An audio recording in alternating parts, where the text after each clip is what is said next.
Hey kids, welcome to the next chapter of Cosmic. This one's a lot longer. It's called Gravity is Not a Trivial Monster, so make sure you're sitting comfortably. I haven't got a book in front of me today, so I'm going to be looking up at the computer screen, so it'll look as though I'm looking up to my right. But I really hope you enjoyed the chapter. I wonder what Liam and Florida have got up to now. Goodness knows what. It's called Gravity is Not a Trivial Monster. In the middle of Infinity Park is this dome, the Infinity Dome. The outside is all mirrors so that when you walk toward it, you see yourself walking towards yourself. The entrance is just a narrow door with the mirrors bending inwards. As you get closer, you just melt into your own reflection, like entering a portal to another dimension or something. Inside, it's completely cosmic. The dome is where all the best rides are. These are not rides like you've seen before. Their names are all to do with the history of space exploration, the Giant Leap, the Lake of Fear, the Sea of Storms. The biggest one, the Vortex, looks like a kitchen blender from the Land of Giants. When we arrived that morning, it was whirling round so fast on its spindle it looked like it might come loose and take off. There was an old man named Mr. Bean who was in charge of it. He looked old, but he also looked young. His eyes were bright and shiny and he walked like he was weightless. He gave us this big hello when we arrived, pressed some buttons and the vortex slowed right down. "You'll never guess what's in here," Dr. Drax smiled. No one had any idea what could possibly be inside a 20-foot blender. Dr. Drax nodded at Mr. Bean. He winked at us, then pressed some more buttons. The door opened, a ramp appeared, and down the ramp came Shenjian. Everyone gasped. "You were in there?" said Florida. "How could you be in there? If they spun me round like that, I'd turn to soup." Shenjian bowed and then stood up straight to show that she wasn't soup. "The vortex," said Dr. Drax, "is really just a big washing machine. When you're ready, we're going to pop you inside and spin you round until you feel like old knickers. How does that sound?" "Uncomfortable," said Florida. "It certainly will be, at first. But soon you'll be able to cope with it. Just like Shenjian. Look, she's not even dizzy." Shenjian bowed again to show that she was not only not soup, she was not even dizzy. "Yesterday, we had great fun finding out what it was like to experience less gravity than usual. Today, you're going to get a taste of what it's like to experience a lot more gravity than usual. That's what happens when you spin you inside our centrifuge. Are you excited?" Somehow being whirled in a massive washing machine didn't seem as appealing as floating round inside a big aeroplane. Florida was still trying to get her mind around the whole gravity thing. "If less gravity makes you float in the air," she said, "won't extra gravity make us sink into the ground?" Samson 2 giggled. Max tittered. Samson 1 rolled his eyes. Monsieur Martinet snorted. A few days ago I might have laughed too, but now I felt different. I said, "No, Florida, you won't sink through the floor, but you will feel heavy." "You are going to experience 15G, said Dr. Drax. "That's 15 times your normal gravity." That's more than 3 times as much gravity as you get on the Cosmic. I tried to imagine a version of the Cosmic that was 3 times as big as the one in Enchantment Land. The man who runs the Cosmic has said that lots of people passed out at 5G. We were going to hit 3 times that. This really was going to be a scary ride. Mr. Bean opened the steel doors wide.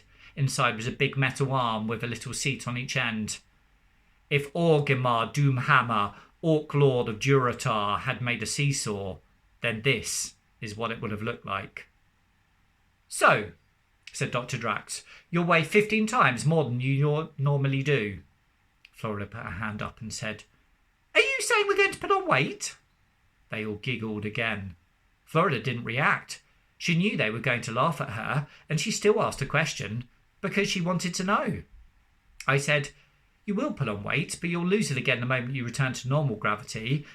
And then I said, "Okay, princess?" She beamed at me. "Okay, daddy." Dr. Drax went on. "I know 15G sounds like absolutely heaps of gravity, but the body can make more than that. Can take more than that.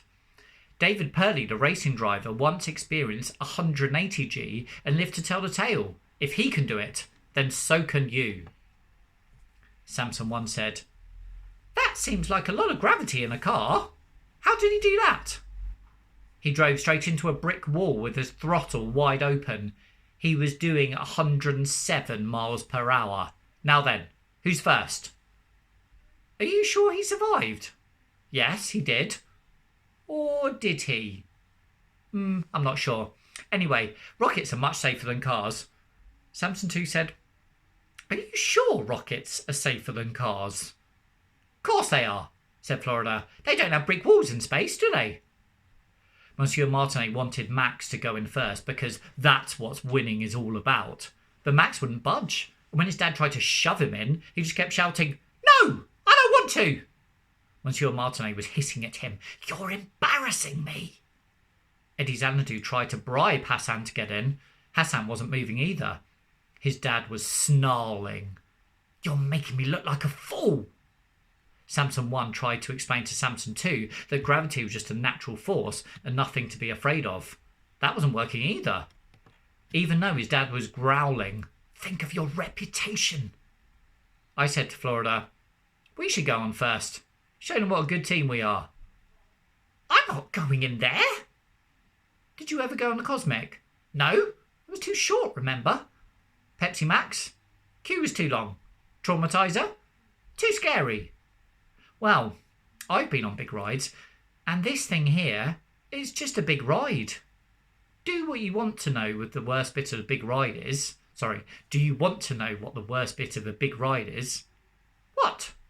The queue, the waiting, the anticipation, watching everyone else screaming and turning green. That's way, way, way the worst thing. It's tons better to go first. And if we go first, all these others, all the people who were laughing at you before, they'll have to stand here watching us and getting more and more scared. She liked the sound of that. We strolled past Monsieur Martinet while he was poking Max in the chest, and Eddie Xanadu, who was waving a wad of money at Hassan, and Samson 1, who was drawing a diagram to prove to Samson 2 that gravity wasn't scary. We walked past all of them right up to the machine. Florida Digby, Dr. Drax smiled. You certainly seem to have the right stuff to be a taikonaut. Mr. Bean came into the vortex with us and showed us how to strap ourselves into the seats, one at each end of the evil seesaw. My seat was, obviously, too small. I had to tuck my legs up really tight to get into the harness. Now that we were in there, I could see that Florida was starting to get nervous. I said, Mr. Bean, has anyone ever died on this? On this old thing?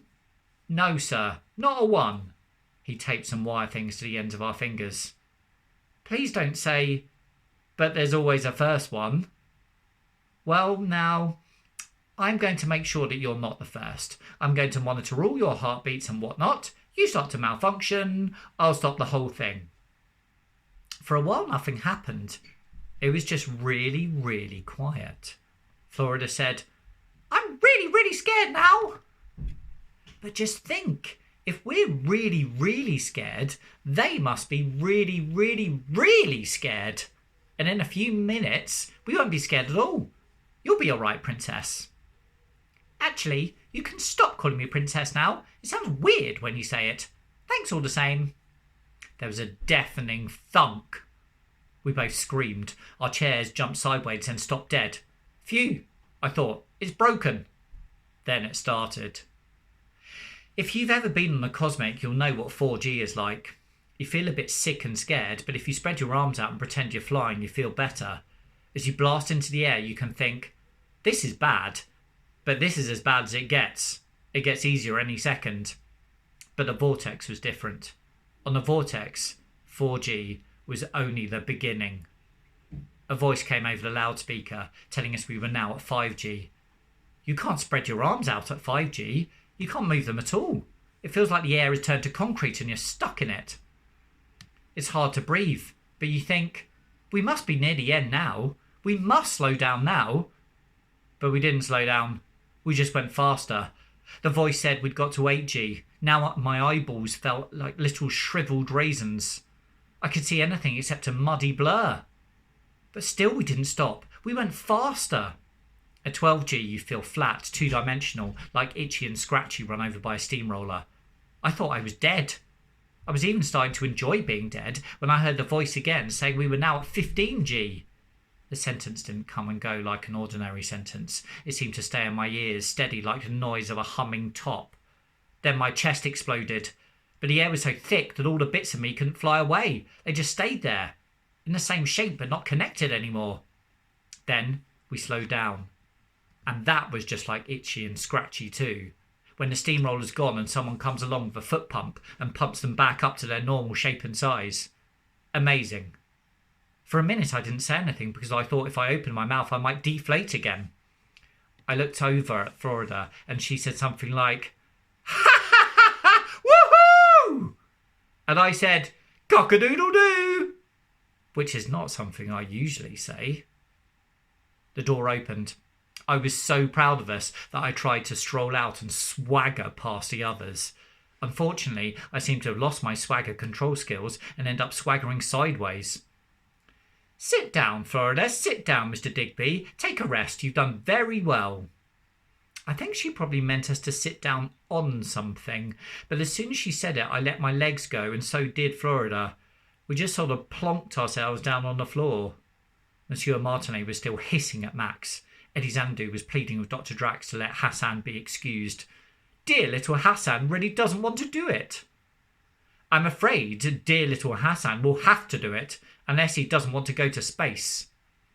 I thought, some people just have no control over their children. And everyone went quiet and looked at me. Apparently I thought this out loud. Very loud. "So," snarled Monsieur Martinet, "you think you can do better?" "I think I already did." I shrugged and pointed at Florida, and she gave him a cheeky little wave. I should have left it at that, but now that he said it, I did think I could do better. Samson too was now squealing, "I'm not going! I'm not going! I'm not going! I'm not going!" And to think they'd laughed at Florida. I would serve his dad right. It would serve his dad right if I could get his son to go in there when he couldn't. I decided to engage. "Hey, Samson too. What's the biggest ride you've ever been on?" He looked blank. "Have you been on an inverted roller coaster?" "No." "An ordinary roller coaster?" "No." "Inverted bungee?" "I was on a seesaw once." "A seesaw?" "Not a real seesaw. It was really a large model used for demonstrating the action of vectors around a fulcrum. But while my father wasn't looking, I sat on it. Sorry, Father." "So, there was no one on the other end of the seesaw?" "No, but I solved that problem easily by propelling myself upwards with my legs repeatedly, in effect making myself into a vector." "And that's the only ride you've ever been on? A one-ended seesaw?" "It was fun." No wonder he was scared. Imagine going on something like the vortex if you've never been on anything, not even a proper seesaw. I tried to explain to him about rides, about how in a few months' time the dome would be full of people paying money, queuing up, desperately wanting to go on the vortex. For fun. But why won't they be scared? They will be scared. They'll be terrified. But they want to be terrified. It's a nice feeling. A tingly feeling. And they'll be all with their friends, and their friends will be teasing them and daring them. You know, we're very lucky. We've beaten the queues. He looked over at the vortex and said, "OK, I'll go." I grinned at Samson 1, thinking, that'll teach you to laugh at us. Then Samson 2 said, "As long as you come with me." "What?" "You say it's fun. You must want to do it again." "Well, it wouldn't be fair on your dad if I took his turn." "I don't mind," said Samson 1, a bit too quickly. "Well, maybe Dr. Drax wouldn't agree." "It's hard to fault a child's logic, Mr. Digby," said Dr. Drax, "and once you're rested, there's no reason why you shouldn't go into the vortex again." It wasn't so bad the second time. The only trouble was I was just thinking to myself, the seat is tiny. I'm really uncomfortable and I can't move. And when we came to the bit where time stands still, so that big depressing thought just sat there in front of my brain for ages and ages, blotting everything out and making it all seem worse. So if you ever have to endure a period of prolonged weightiness, my tip is that you try and have a happy thought. When we'd finished, it took Samson too a moment to get his breath. Then he said, "Is it over?" "Yes. What did you think?" "It was very informative." "Informative?" "Yes. Gravity's not a bit like it looks in the diagrams." When we came out, even though it felt like we'd been in there for years, nothing had changed. Hassan was still telling his dad that he wouldn't go in there, and Monsieur Martinet was still poking Max in the chest and calling him a loser. Max was taking no notice until he saw me. Then he said, "I'll go in." "Good boy, Max," said Monsieur Martinet, glancing at Mr. Xanadu. You could see that when he said "good boy," he really meant better than your boy. "As long as I go in with him," said Max, pointing at me. When I climbed into the vortex for the third time, I concentrated on happy thoughts of all the great stuff I'd done since deciding to be a grown-up. Walking in the Gobi Desert, driving a car, flying in a plane when I should have been in Waterloo High School playground. Max leaned forward in his chair and said, "I voted for you last time." "You did?" I wondered who had voted for me. I never thought for a minute it was him. "I vote for you this time too. I vote for you because I want you to come with us. Not my father. I want you to come because you are a loser." "A what?" "A loser." "I'm not a loser. I'm gifted and talented." "When you were running down the sand dune, that made me laugh," he said. "And when you were rolling on the floor in the spacesuit, remember?" "Not the details. When you do stupid things." "They weren't that stupid. Will you do something stupid today, please?" "I'll give it my best shot." "Thanks for that." Then, thunk. We were off again. Only this time when I got to the forever bit, instead of thinking about flying and walking in the desert, the word loser stuck in the front of my brain and stayed there. When we came out, Hassan was still saying he wouldn't go in. Dr. Drax said, "If the child needs more time to prepare himself mentally, perhaps this would be a good opportunity for the other dads to take their turn. Samson 1 and Monsieur Martinet can ride together, and then Mr. Xanadu can go on with Hassan." They looked a bit unsure, but what could they say? They took their turn, and this time I got to watch from the outside. To start with, the washing machine chugged round at something like the speed of a light woolens wash. Then it went up gear to something like colour-fast cottons, and after that worryingly fast, like a spin dryer, and then it suddenly started to slow down again. I said, "What happened? Has something gone wrong?" "No," said Dr. Drax. "That's the complete cycle. They've been in there just as long as you were." "But I was in loads longer than that." "They were in there just the same time as you were, namely 6 minutes, including 1 minute at 15G. 1 minute? Why?" said Dr. Drax, examining her fingernails. "Did it feel longer than that?" "It felt like a whole chapter of my life, say about as long as I'd been at primary school." When the dads got out of the vortex, Florida was excited by the possibility they might be sick, but they weren't. When they were done, Hassan looked at me and said, "Everyone else went on with you. I want to go on with you." "I'm a bit tired, Hassan." "That's so unfair. Everyone else got to go on with you. Why shouldn't I?" Dr. Drax said she really thought I had made my contribution already today. Hassan said, "Daddy, tell him he has to go on with me." "I'm afraid your daddy can't tell him that," said Dr. Drax, "because it isn't true." Eddie Xanadu sidled up to me and said, "How much to make it worth your while, Digby? A watch? A car, perhaps?" "A car? No, thanks." "I don't think you'll be able to bribe Mr. Digby, Mr. Xanadu," said Dr. Drax. Then Hassan said to me very quietly, "Come on with me, and I'll vote for you." And I realised that, though Mr. Xanadu couldn't bribe me, his son really could. Knowing that the lifetime at 15G was only a minute made the fourth time easier. I was just starting to get my happy thoughts ready when Hassan said, "There was a war in my country." "Oh yeah?" "Soldiers came to our village. They wanted to take away all the children, but my father paid the most important soldiers some money so that he wouldn't take me away."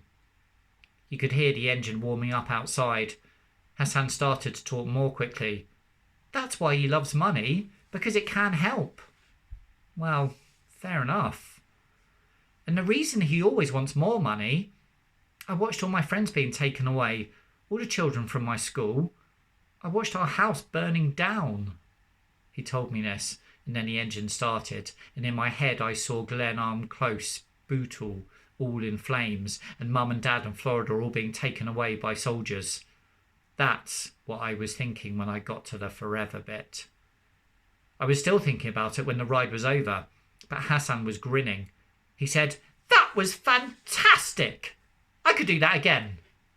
I suppose anything is fantastic compared to having your house burned down, your mates led away. He bounced out of the machine.